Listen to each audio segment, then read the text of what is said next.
Okay, magandang araw muli mga kababayan. Ito, pag-usapan ulit natin itong nangyaring rally dyan sa may Forbes Park, sa may gate mismo ng Forbes Park, no? Sa parte ng Buendia. Ayan, at na-alerto itong mga kapulisan mga kababayan sa anunsyo ni Kiko Barsaga na kung saan ipapasukin nga itong Forbes Park para lusubin ang bahay ni Romualdez at Saldico at para kunin yung mga perang ninakaw nila sa kaban ng bayan. Ayan, ito nga, at pakinggan natin itong mensahe ni Kiko Barsaga habang siya ini-interview, no? At meron siyang mensahe na kung saan hindi doon nagtatapos kagabi lamang yung rally na ito, kundi araw-araw ay magkakaroon ng rally mga kababayan at para kalampagin itong gobyerno natin na para umaksyon sa mga nangyayaring nakawan dito sa ating gobyerno. Ito, pakinggan po natin to si Kiko Barsaga mga kababayan. Yung next day, surprise, hindi ko sasabihin kung saan subdivision, hindi ko sasabihin kung ilan kami, hindi ko sasabihin kung anong oras, it's just surprise, and sila na bahala. Para sa akin lang, we have to protect the interest of the Filipino people over the interest of corrupt politicians. So sorry din sa lahat ng mga police at sa lahat ng mga security agencies, ang dami-dami nila na nag-overtime ngayon, thousands. Pero kailangan talaga ito ng bansa natin. If we do not show, not just the local community, but the international community, that there is chaos and there is corruption within our system, then there will be no change. Hindi natin pwedeng ulit-ulitin lang yung mga nangyari for the past few years, ever since Marcos sat down and Romualdez became speaker, lahat ng ito, this has only been getting worse and worse. At hindi natin pwedeng hayaan lang ito. At some point, we have to say it has to stop. Tuloy-tuloy na ba ito? Ha? Yes, every day. Pero yung bukas, yung next day, surprise, hindi ko sasabihin kung saan subdivision, hindi ko sasabihin kung ilan kami, hindi ko sasabihin kung anong oras, it's just surprise, and sila na bahala. If they want to protect kung gusto na protektahan yung mga magnanakaw dito, at yung mga magnanakaw na nakatira sa mga mamahaling subdivision, sa mga private subdivision na mga 200, 300 million per lot, or yung iba mga 1 billion per lot, then that's fine. That would be perfectly okay. But para sa akin lang, we have to protect the interest of the Filipino people over the interest of corrupt politicians. And Ayan mga kababayan, ano?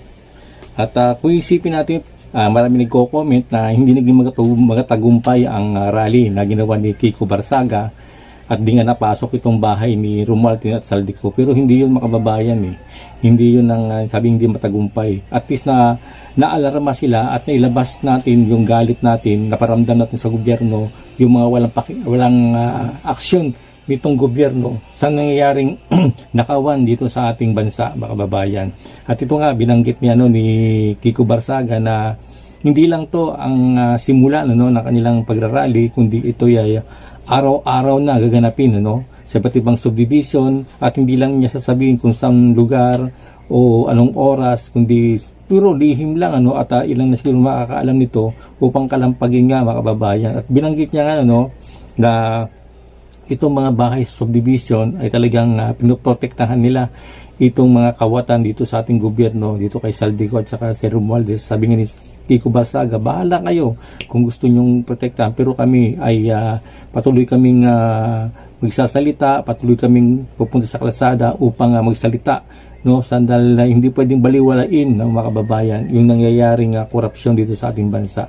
Totoo yan mga kababayan, dapat hindi natin babaliwalain to at magwawalang bahala na lang tayo at para kalimutan yung lahat na nangyayari sa ating bansa na kung saan natagal ng ilang buwan nang lumipas, wala pa rin naging resulta, wala pa rin nakulong, meron ng hearing sa Kongreso, may hearing na rin sa Senado, pero meron na lang ICI, pero makababayan hanggang ngayon ay sarado pa rin sa mamayang Pilipino kung sino ba talaga ang utak ng korupsyon na to, at wala pa rin makababayan na nanagot sa nangyayaring pagnanakaw sa bilyong-bilyong piso na ninakaw sa ating gaban ng bayan.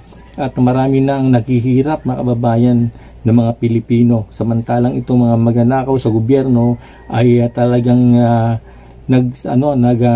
nag-enjoy sa ninakaw nilang pera. At yun nga, si Saldico dun sa may abroad, patlipat-lipat ng lugar lang. At si Martin Romualdez mga kababayan ay di natin alam kung nasa saan na si Martin Romualdez ngayon. wala tayong nakikitang balita at ito nga at kaya maraming Pilipino ang dismayado at tinigil pa yung hearing dito sa may Senado. Alam niyo mga kababayan, talagang bistado itong si Soto at saka si Lacson na talagang may itong tinatago ito. Itinatago ang pinakasalarin nitong korupsyon ito, leader ng ulo ng korupsyon ito mga kababayan. Kasi umpisang nagsalita itong si Master Sergeant Cotesa ay biglang itinigil itong hearing dito sa Senado. Ito'y mga kababayan, ito'y planado na. Kaya nagbitiw itong si Lacson. Matutumbok na kung sino may utak nitong korupsyon ito na magnanakaw nito. Kaya ginawa nila, bumitaw itong si Lacson para bilang isang chairman ng Blue Ribbon Committee. Pero ito'y planado mga kababayan. Sa akin lang opinion, parang ito'y planado. Ay pagkabitaw niya ay ipinasa nga ni Soto sa mga ibang congressman sa majority, pero walang tumanggap, walang gustong umako ng maging chairman ng Blue Ribbon Committee. Ibig sabihin talagang ginawa nila ito upang talagang totaling matigil itong hearing na to sa may Senado. Kung talagang seryoso ito mga kababayan, itong si Soto at saka si Lacson, dapat ibigay nila sa minority, kagaya ni Marcoleta, kung saan talaga naman siya ang dating unang chairman nitong Blue Ribbon Committee nito at magandang ang daloy ng investigasyon dito nga mga kababayan sa may bilang chairman na si Senador Marcoleta. Kaso nga, yun nga ay tinanggal nila kasi nga alam nila na talagang mabibisto at matutukoy na kung sino talaga ang pinaka-ugat ng sindikatong ito mga kababayan. Kaya ito, tuloy-tuloy lang tayo mga kababayan sa ating ginagawa na upang mailabas natin yung ating galit o saloobin sa nangyayaring korupsyon sa ating bansa. At dismayado tayo mga kababayan sa ating Pangulong Bongbong Marcos na yung ICI ay talaga namang independent pero hindi siya lihim yung mga investigasyon na ginagawa.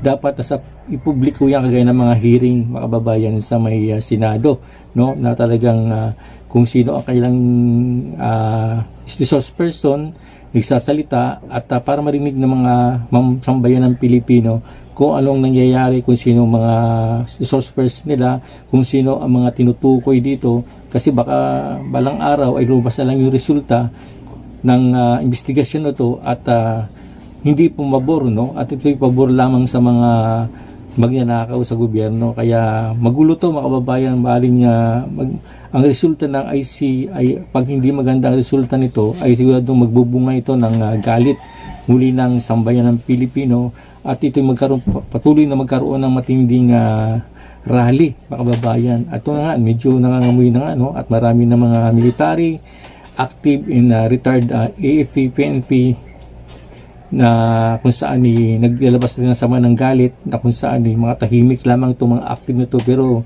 marami akong kilalang mga sundalo na mga kakilalang sundalo na kung saan ay naglalabas na rin ng hinaing at galit sa nasi, pero wala silang magawa kasi nga ay sila ay mga military at hindi bawal sa kanila yung mga ganung kasi active pa sila.